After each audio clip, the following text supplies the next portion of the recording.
अस्सलाम वालेकुम रहमतुल्लाहि व बरकातुहू। 5 औरतों को मरते वक्त थोड़ी सी भी तकलीफ नहीं होगी। वह 5 औरतें कौन सी है, जानने के लिए वीडियो को मुकम्मल देखिए। नज़ा के वक्त मुसलमान को जो तकलीफ होती है उस पर अल्लाह रब्बुल इज्जत की जानिब से नेकियां अता की जाती है। जैसे कि सुनन इब्ने माजा में रिवायत हजरत आयशा रज़ी अल्लाह ताला अन्हा से मरवी है कि रसूलुल्लाह सल्लल्लाहु अलैहि वसल्लम उनके पास तशरीफ लाए, उस हाल में कि उनके पास उनका कोई करीबी रिश्तेदार मौत की सख्ती में मुब्तला था। रसूलुल्लाह सल्लल्लाहु अलैहि वसल्लम ने मुशाहिदा फरमाकर हजरत आयशा रज़ी अल्लाह ताला अन्हा से फरमाया, अपने रिश्तेदार पर गमगीन ना हो, इसलिए कि ये इसकी नेकियां हैं। नेज हजरत आयशा रज़ी अल्लाह ताला अन्हा से ही इस मजमून की रिवायत है कि जब रसूलुल्लाह सल्लल्लाहु अलैहि वसल्लम की वफ़ात की तकलीफ मैंने देखी। अब मैं किसी मुसलमान मैयत की हालात नज़ा की तकलीफ को उसके हक में बुरा नहीं समझती। बस मज़कूरा हदीस से मालूम होता है कि नज़ा के वक्त होने वाली सख्ती मरने वाले की बदअमालियों का हरगिज़ नतीजा नहीं होती। मुसलमान के हक में उस पर अजर व सवाब और गुनाहों की माफ़ी की उम्मीद रखनी चाहिए। नाजरीन, 5 औरतों को मरते वक्त तकलीफ नहीं होगी। हजरत सैयदना उस्मान गनी रज़ी अल्लाह ताला अन्हु ने फरमाया था, दुनिया में 5 लोग ऐसे हैं जिनको मरते वक्त तकलीफ नहीं होगी, उनकी रूह आसानी से निकलेगी। हालात नज़ा में इंसान की आधी रूह अंदर होती है और आधी रूह बाहर होती है और बंदा तकलीफ में होता है। उस वक्त इंसान को प्यास इतनी लगती है कि इंसान ये चाहता है कि समंदर का पानी पी जाऊं, और अगर बिला फर्ज 7 समुंदरों का वह पी भी जाए फिर भी उसकी प्यास कभी ख़त्म नहीं होगी। रूह निकलते वक्त इंसान को जो तकलीफ हो रही होती है वह ना काबिले बयान है। हजरत सैयदना उस्मान गनी रज़ी अल्लाह ताला अन्हु ने फरमाया, ये 5 लोग ऐसे हैं कि इन्हें मरते वक्त ज़रा भी तकलीफ नहीं होगी, यानी मौत आसानी से होगी और बगैर तकलीफ के होगी। पूछा गया कि जनाब वह कौन से 5 लोग हैं जिन्हें मौत की सख्ती में भी नरमी मैसर होगी, तो फरमाने लगे कि सबसे पहला शख्स वो है जो अपने माँ बाप की मौत के बाद, यानी माँ बाप मरने के बाद विरासत का हिस्सा अपनी बहनों को पहुंचाने में जल्दी करता है, यानी विरासत का हिस्सा अपनी बहनों को जल्द और बर वक्त पहुंचाता है। ऐसा ना हो कि बहन के बच्चे भूख से बिलखते रहें और तुम बहन के हक में कब्जा किए बैठे रहो और बहन इस इंतजार में रहे कि मेरा भाई कब मुझे मेरे माँ बाप की विरासत में हिस्सा देगा। बहुत बार ये भी देखने में आता है कि बहन की शादी नहीं हुई जबकि वालिदैन दुनिया से रुखसत हो गए, तो भाई ने कहा कि कोई बात नहीं, तो उसे दहेज की सूरत में दे दूंगा। याद रहे कि इस्लाम में बहनों को दहेज देना फर्ज नहीं जबकि उनका विरासत हक देना फर्ज है। दरअसल औरतों को दहेज देना यहूदियों की रस्म है, इस्लाम उसकी तरकीब नहीं देता, लेकिन इस्लाम में औरतों का विरासती हिस्सा देना फर्ज है कि वालिदैन के तरके में जिस तरह उनके नरीना औलाद का हक व हिस्सा होता है, उसी तरह बेटियों का भी उसमें सरही हक को हिस्सा होता है। वालिदैन के इंतकाल के बाद उनके तरके पर बेटों का खुद तनहा कब्जा कर लेना और बहनों को उनके सरही हिस्से से महरूम नाजायज और सख्त गुनाह है। भाइयों पर लाजिम है कि बहनों को उनका हक और हिस्सा इस दुनिया में दे दे, वरना आखिरत में देना पड़ेगा और आखिरत में देना आसान नहीं होगा। हदीस मुबारका में इस पर बड़ी वईदें आई हैं। हजरत सईद बिन जैद रज़ी अल्लाह ताला अन्हु फरमाते हैं, रसूलुल्लाह सल्लल्लाहु अलैहि वसल्लम ने फरमाया, जो शख्स किसी पर बालिस्त भर भी जमीन भी जरा जुल्म लेगा, कयामत के दिन 7 जमीनों में से उतनी ही जमीन उसके गले में तोक के तौर पर डाली जाएगी। एक और हदीस मुबारका में है, हजरत अनस रज़ी अल्लाह ताला अन्हु फरमाते हैं, रसूलुल्लाह सल्लल्लाहु अलैहि वसल्लम ने फरमाया, जो शख्स अपनी विरासत के मेरास काटेगा, यानी उसका हिस्सा नहीं देगा, तो अल्लाह ताला क़यामत के दिन उसकी जन्नत के मेरास काट लेगा। याद रहे कि दहेज की रस्म इस्लाम की रस्म नहीं बल्कि यहूदियों की रस्म है, और इससे बड़ा नुकसान है कि जिस तरह यहूदियों की औरत को बगैर दहेज के कोई शख्स कबूल नहीं करता था, इसी तरह आज इस्लाम में भी औरतों की शादियों में सबसे बड़ी रुकावट दहेज है। गरीब आदमी की बेटी बैठी बैठी बूढ़ी हो गई कि दहेज का कोई बंदोबस्त ना हो सका। इसी तरह अगर कोई शख्स ये कहे कि मैं बहन का विरासती हिस्सा तो नहीं दे सकता, अलबत्ता जब उसकी शादी का वक्त होगा तो दहेज में दे दूंगा। लिहाजा फरमाया गया कि बहनों को बर वक्त हिस्सा देने वाले की रूह मौत के वक्त बड़ी आसानी से निकलेगी। एक औरत का भाई जब फौत हुआ तो उस औरत ने बहुत इसरार किया कि मुझे भी कब्रिस्तान ले चलो, मैं भी अपने भाई की कब्र पर जाना चाहती हूँ। खैर उस इसरार को कबूल किया गया और उसे कब्रिस्तान में उसी जगह ले जाया गया जहाँ उसके भाई की तदफीन होने वाली थी। उसको देखते ही देखते मैयत को कब्र में उतारा गया और उसके भाई को मिट्टी के सपुर्द किया गया। जब दुआ की बारी आई तो तमाम अजीजों वकारब के सामने उसकी रोती हुई बहन ने आसमान की जानिब अपने हाथ उठाए और आसमान की जानिब देखा।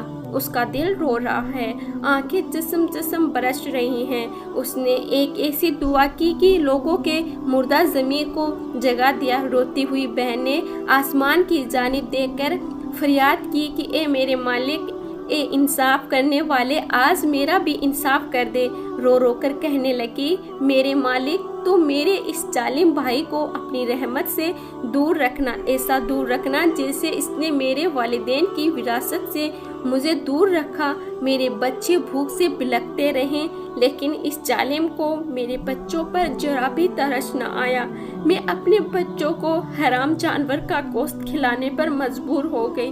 मेरे बच्चों ने बड़ी ही गुर्बत की जिंदगी गुजारी है, जबकि मेरे इस जालिम भाई को कभी भी हया न आई, कभी भी रहम न आया कि मैं अपनी बहनों की विरासत का जो उनका हक है उसे अदा करूं। ए मेरे मालिक, तू आज इंसाफ कर दे और जिस तरह इसने मेरी विरासत के हक से मुझे दूर रखा, इसी तरह तू इसे अपनी रहमत से दूर कर दे। तो नाजरीन, सिर्फ एक लम्हे के लिए दिल पर हाथ रख कर ये सोचो कि जब तुम अपनी बहनों को उनकी विरासत का हक अदा नहीं करोगे तो क्या तुम्हारी बहनें तुम्हारे लिए मगफिरत की दुआएं करेगी या जहन्नम की दुआएं करेगी? बहन के लिए जालिम बनके मरोगे या मजलूम बनके? नाजरीन, बहन का हक खाना ऐसा है जैसे खंजीर का गोश्त खाना। दूसरा वह शख्स जिसकी रूह मरते वक्त बड़ी ही आसानी से निकलेगी। फरमाया, कसरत से सदका करने वाला शख्स, यानी ऐसा शख्स जो अल्लाह के रसूल सल्लल्लाहु अलैहि वसल्लम की रजा के लिए अपने मालो दौलत में से यूं सदका करता है कि जब वह अपने एक हाथ से किसी को देता है तो दूसरे हाथ को पता भी नहीं चलता। यानी दूसरा इंसान वो है जो कसरत से सदका करेगा तो उसकी मौत के वक्त उसकी रूह आसानी से निकलेगी। नंबर 3, ऐसा इंसान जो अपनी फैमिली से अच्छा सलूक करने वाला है, यानी अपने माँ बाप, बीवी, बच्चे और बहन भाइयों से नरम दिली का रवैया रखने वाला, अपनी बीवी बच्चों से प्यार करने वाला है, हलाल लुक्मा कमाकर अपनी बीवी बच्चों की कफालत करने वाला है। बुजुर्गाने दीन फरमाते हैं कि जब रिज़्क तंग होने लगे तो दस्तरखान को वसी कर लिया करो, यानी अपनी बीवी बच्चों पर खर्च करना भी सदका है, उन्हें खिलाना भी सदका है।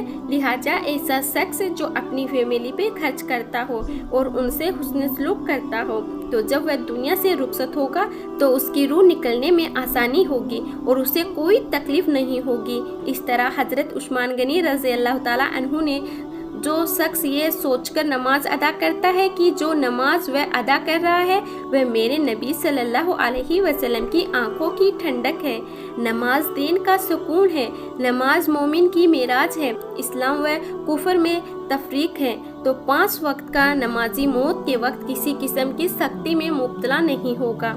फिर फरमाया, 5वां वो शख्स जो कुरान की तिलावत कर रहा हो, यानी खुद भी कुरान पढ़ता हो और दूसरों को भी कुरान सिखाता हो। फिर फरमाया, रातों को तन्हाई में उठकर कुरान पढ़ा करो और कुरान पढ़ते वक्त रोया करो। फरमाया कि अगर रोना भी न आए तो रोने की कोशिश कर लिया करो।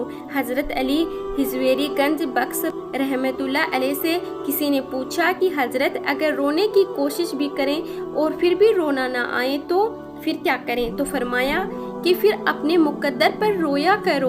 کہ तुम इतने संगदिल हो गए हो कि तुम्हारी आंखें आंसू नहीं बहाती।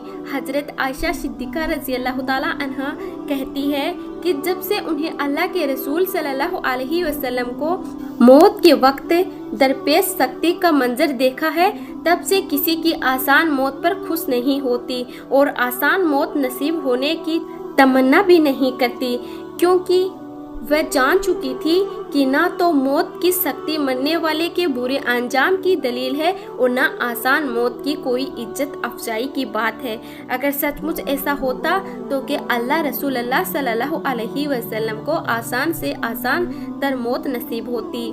यही वजह है कि ना वह मौत की सख्ती को नापसंद करती थी और ना ही किसी की आसान मौत पर खुश होती थी। मौत की सख्ती के बारे में हजरत आयशा रज़ी अल्लाह ताला अन्हा से रिवायत है। आप हजरत अली रज़ी अल्लाह ताला अन्हा फरमाते हैं कि मैंने रसूलुल्लाह सल्लल्लाहु अलैहि वसल्लम को हालत नज़ा में देखा। आप रसूलुल्लाह सल्लल्लाहु अलैहि वसल्लम के पास पानी का एक प्याला रखा हुआ था। आप सल्लल्लाहु अलैहि वसल्लम उसमें हाथ दाखिल करते और फिर अपने चेहरे पे फेर लेते थे और फरमाते कि या अल्लाह मौत की सख्ती मेरी मदद फरमा। मुख्तलिफ हदीस मुबारक से मालूम होता है कि मोमिन की रूह बहुत आसानी से निकलती है और रूह निकलते ही उसके लिए खुशखबरियाँ शुरू हो जाती है, जबकि काफिर के बारे में आता है कि उसकी रूह इंतहाई सख्ती के साथ कब्ज़ कर ली जाती है और उसी वक्त से ही उसके बुरे अहवाल शुरू हो जाते हैं।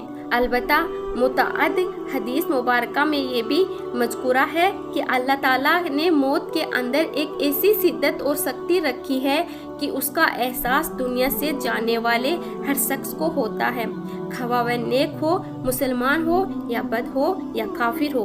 लेकिन मोमिन पर जो तकलीफ आती है वह उसके गुनाहों की माफ़ी और दरवाज़ा की बुलंदी के लिए होती है, जबकि काफिर पर तकलीफ उसके बदअमालियों की सज़ा के तौर पर आती है। चुनांचे एक हदीस में आता है कि मोमिन गुनाह करता है, इसी वजह से उस पर मौत के वक्त सख्ती की जाती है ताकि उसके गुनाहों का कफरा हो, और काफिर भी नेकी का काम करता है तो उस पर उसकी मौत के वक्त कुछ आसानी कर दी जाती है ताकि उसके इन अच्छे कामों का बदला हो। इस हदीस से ये बात मालूम होती है कि हर शख्स की मौत उसकी दुनिया में की गए अच्छे और बुरे अमाल के मुताबिक होती है। वल्लाहु आलम। अल्लाह पाक से दुआ है कि हम सब मुसलमानों की मौत के वक्त की सख्तियों को दूर फरमाकर हमारा खात्मा ईमान पर नसीब फरमाए। आमीन। उम्मीद करती हूँ कि आज की वीडियो आपको ज़रूर पसंद आई होगी। अगर आपको वीडियो पसंद आई है तो दिल से लाइक कीजिए और अपने तमाम मुसलमान भाई बहनों को शेयर ज़रूर करें। और अभी तक आपने अरीशा खान चैनल को सब्सक्राइब नहीं किया है तो जल्दी से सब्सक्राइब कर लीजिए।